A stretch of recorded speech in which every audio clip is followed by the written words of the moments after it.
Historical Eats, Historical Eats, Historical Eats.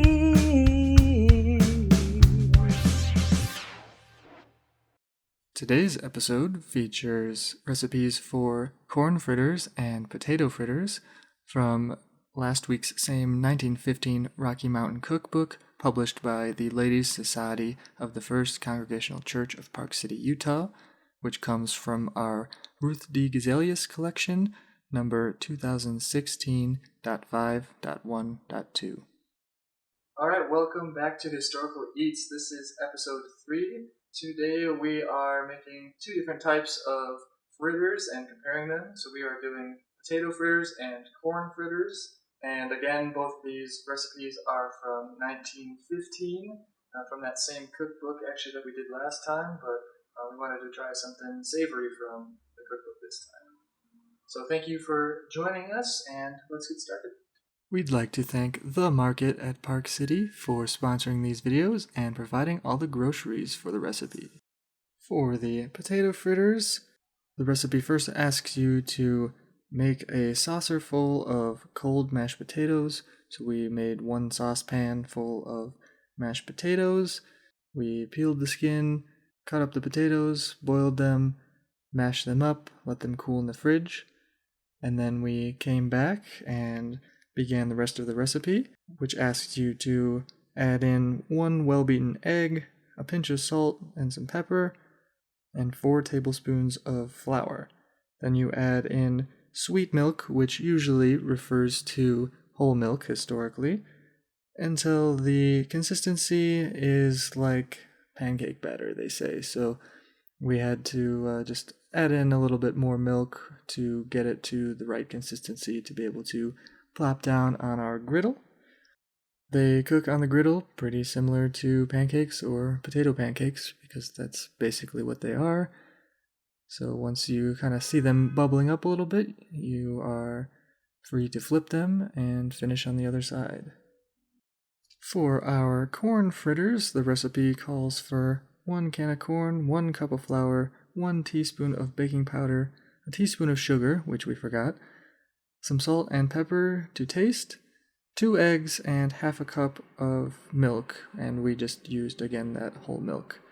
So the recipe asks for you to beat the eggs, add in the milk and corn, and the salt and pepper to taste.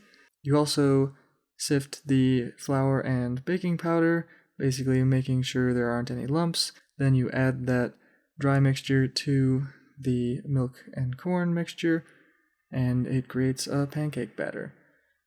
You then do the same thing that you did with the potato pancakes, and you put them on the pancake griddle.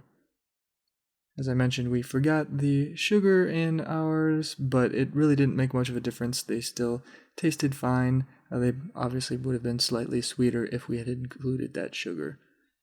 One of our favorite things also with this, the recipe in the book notes that, quote, "these are very nice," when referring to the corn fritters. Alright, so we have made our potato fritters and corn fritters. Kind of more like pancakes, but they look really good. They're really easy to make, so if they are good, then we will for sure recommend them to you.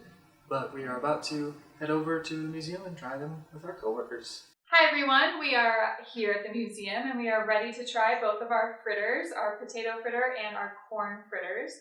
So I have almost all of the staff with me here, so let's dive in. Do we want to try the corn one first?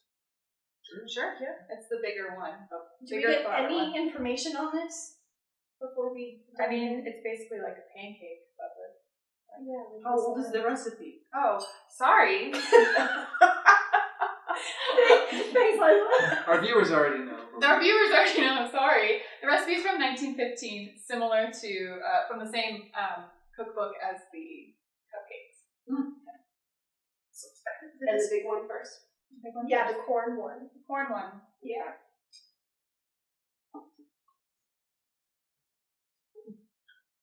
Curious.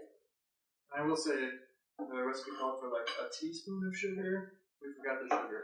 Okay, no! It didn't have where you put the sugar in. Yeah, It tastes more. it said it in the ingredient list, but it didn't say like where to I put it. felt like I tasted pepper in there for a second. Yeah. There is pepper. I was like, oh my god, I'm having a stroke. It's interesting.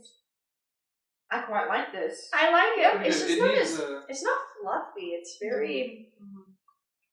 I don't know the word I'm looking for. Flat. We couldn't get the batter to thicken up at all. We even put more flour in it to try and. I don't hate it, but I also feel like it needs cheese. It needs something. It needs like a cheese sauce, would be like a dipping sauce or something. Syrup or something. Yeah. See, syrup? I don't know if syrup or corn. No? I don't know. I feel like you're onto something. Maybe agave. Mm-hmm. It kind of gives the texture of that polenta cake we had a couple weeks ago. Okay, it's not the worst thing you've made me eat on this show, so I'm not mad about it. I mean, the loaf is gonna be hard to top. So Yeah, forever. That will never be beat. we're gonna try certainly, but it's gonna be hard to top. I'm really worried about next month for the spooky season. I feel like this would make a good chicken and waffles recipe. Chicken! Yeah, use the Yeah. Chicken would be the good waffle with it. mix. Yeah. Yeah. No, I think chicken. Syrup on top of that. That would be good. Yeah. I agree. Okay. Now for the potato fritter. Potato? Oh, this is definitely not my speed.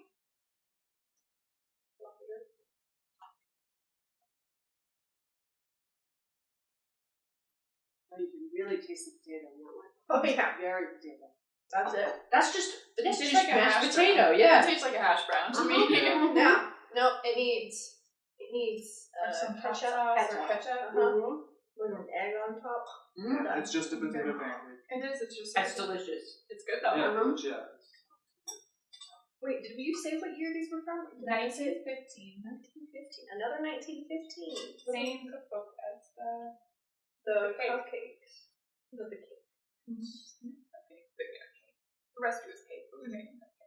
Alright, well, I don't know. Thumbs up for me. They're pretty good. They could use a little sauce or something, but otherwise, good. Thumbs I up. prefer the potato, but they're both pretty good. They're both good. Well done, you guys. Thanks for watching. We'll see you next time. Historical eats, historical eats, historical eats.